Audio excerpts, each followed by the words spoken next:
गडावर ना खरंच लोक जेव्हा भेटतात ना, जेव्हा विचारतात की बाळा जेवच आहे का, आता त्या काकांनी विचारलं की बाळा जेवच आहे का, एवढं चांगलं वाटतं का नाही म्हणाले. खरंच म्हणजे माणुसकी म्हणजे काय, तर ते गडावरच भेटणार तुम्हाला. बाकी शहरांमध्ये तुम्हाला हे माणुसकी वगैरे भेटणारच नाही, कोणी विचारत पण नाही आपल्याला की जेवला की नाही किंवा काय. तुमच्या घरचे सोडून तुम्हाला कोणीच विचारणार नाही. पण गडावर जेव्हा आपण येतो तेव्हा छोटे छोटे गाव राहतात गडाच्या पायथ्याशी. मी बऱ्याच वेळा अनुभवतो या गोष्टी की गावातले जे लोक असतात ना, त्यांची वागणूक म्हणजे एक वेगळीच. म्हणजे जसं की आपण महाराजांच्याच काळात आहे जणू. ते आपल्याला विचारपूस करणार, कुठनं आलात वगैरे त्याबद्दल. त्याचं सोडून द्या, ते कोणी पण विचारते. पण आपल्याबद्दलची ते जी भावना राहते, जी आपण त्यांना व्यक्त करू शकतो किंवा ते त्यांच्या भावनेनुसार जे आपल्याला बोलतात, ते बोलणं म्हणजे मी आता शब्दात नाही सांगू शकत. पण ते बोलणं म्हणजे खरंच एक वेगळाच आनंद असते तो.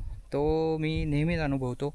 आणि मी तुम्हाला तेच सांगतो की तुम्ही जर गडावर वगैरे आलात ना, तर तिथल्या गावकऱ्यांसोबत नक्की बोला. ते तुम्हाला गडाबद्दलची माहिती देणार. त्याचबरोबर इतर गोष्टी पण शिकवणार, जसं की आपल्या लाईफबद्दल वगैरे.